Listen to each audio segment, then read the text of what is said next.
역사하심을 얻은 자 되었느니라. 아멘.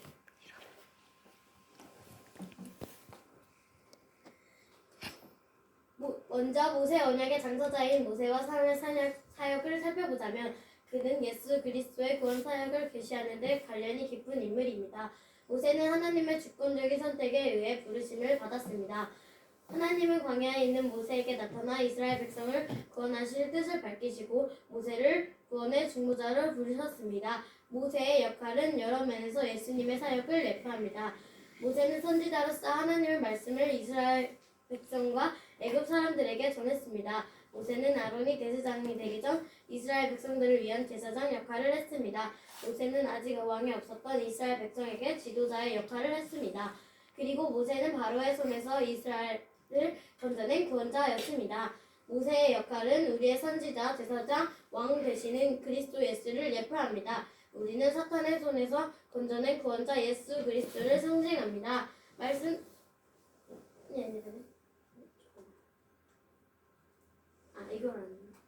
모세는 옛 언약의 중보자라고 합니다.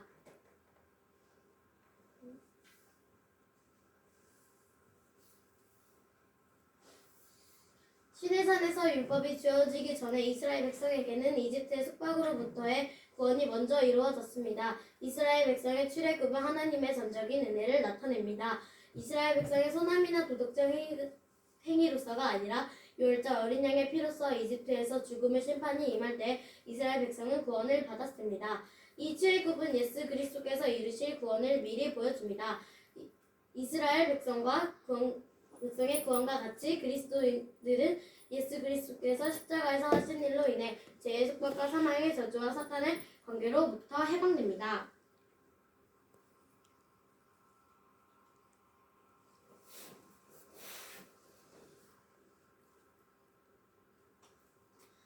언약 안에서 율법의 의미입니다.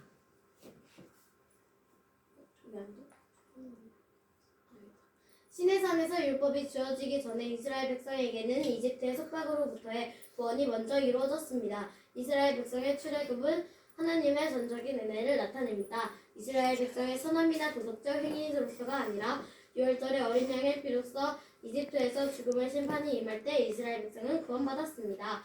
이 출애굽은 예수 그리스도께서 이루실 구원을 미리 보여줍니다. 이스라엘 백성의 구원과 같이 그리스도인들은 예수 그리스도께서 십자가에서 하신 일로 인해 죄의 속박과 사망의 저주와 사탄의 관계로부터 해방됩니다. 율법, 우리 위에 있는 다 같이 별표되어 있는 거 함께 읽도록 하겠습니다. 하나, 둘, 셋. 율법은 하나님 나라의 표시입니다. 이와 같이 율법은 이스라엘 백성의 구원의 조건으로 주어진 것이 아닙니다.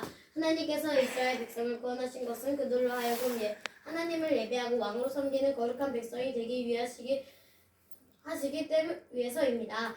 하나님은 그들이 하나님의 나라를 이루는 하나님의 백성이 되게 하시기 위해서 그들을 구원하셨고 그들을 땅을 주시며 그들에게 하나님 나라의 법을 주시는 것입니다. 우리 다 함께 말씀을 읽도록 하겠습니다. 하나, 둘, 셋.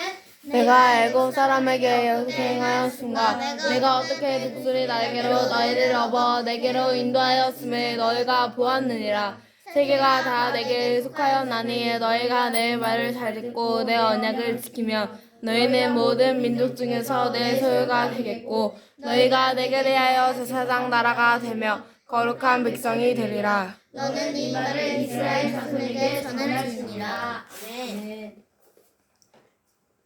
율법은 이스라엘 백성이 하나님의 언약 안에 세워진 나라라는 표시입니다. 율법은 이스라엘이 하나님이 왕 되시고 그들의 하나님의 백성이 된다는 하나님 나라. 왜 이런 표시가 필요할까요? 첫째는 하나님의 뜻에 순종하는 삶을 살기 위해서이고 둘째는 그들이 하나님을 세상에 드러내도록 부르심 받은 제사장 나라이기 때문입니다. 하나님은 그들이 하나님을 세상에 드러내도록 부르심을 받은 제사장 나라이기 때문입니다. 하나님은 그들을 통해 세상에 하나님을 보기 원하셨습니다.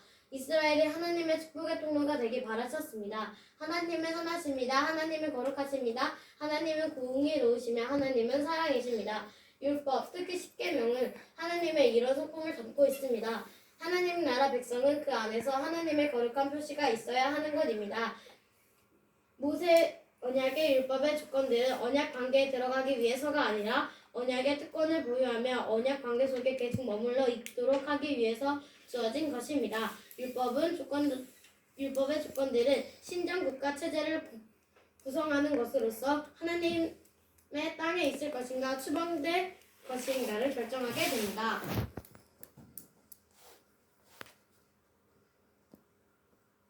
세 번째, 율법의 언약 역할과 모세의 언약의 성취입니다. 율법이 출애굽이라는 은혜의 근거 아래에서 주어졌음에도 우리에게 혼동을 주는 이유는 인간의 죄성이 그것을 다 지키게 할 수 없기 때문입니다. 그래서 우리는 율법의 두 가지 기능을 모두 보아야 합니다. 율법은 하나님의 거룩한 성품을 계시하여 우리가 하나님의 거룩한 백성으로서의 삶을 사도록 가르칠 뿐만 아니라 우리가 또한 얼마나 거룩과 먼 자들인지 비춰줍니다. 그래서 율법의 가장 중요한 기능은 우리에게 하나님의 은혜와 우리를 죄에서 구원해줄 구원자가 필요함을 알려주는 것입니다. 하나님은 이스라엘 백성에게 소망을 주셔서 이스라엘 가운데 거하시는 하나님의 임재를 나타내셨을 뿐만 아니라 죄인이 하나님께 나을 수 있는 방법도 알려주셨습니다. 모세 언약은 아브라함 언약의 잠정적 성취이면서 또한 완전한 성취인 복음을 향해 가고 있습니다. 하나님은 예수 그리스도의 사역을 통해 은혜로 구원받은 자들을 하나님의 백성 삼을 것이며 율법의 요구를 모두 이루시고 예수 그리스도의 의를 그의 백성들에게 입히시고 그들을 의롭다 일컬을 것입니다. 그리고 백성들의 마음에 성령의 법을 주셔서 성령님의 인도로 그 법을 지키게 할 것입니다. 그리하여 성령과 성전으로 백성 중에 거하시던 하나님은 성육신으로 거하시다가 성도의 몸을 성소 삼으실 것입니다. 핵심을 정리하겠습니다. 첫 번째, 모세 언약은 은혜 언약이다. 두 번째, 모세는 옛 언약의 중보자이다. 세 번째, 율법은 하나님 나라 표시이다. 지금부터 퀴즈 타임을 하도록 하겠습니다. 잠깐. 다음 문제. 율법은 하나님 나라의 표시이다. OX 퀴즈입니다. 머리 위로 O 또는 X를 해주세요. 하나, 둘, 셋. 맞았어요. 율법은 하나님 나라의 표시입니다. 언약 발표를 들어주셔서 감사합니다.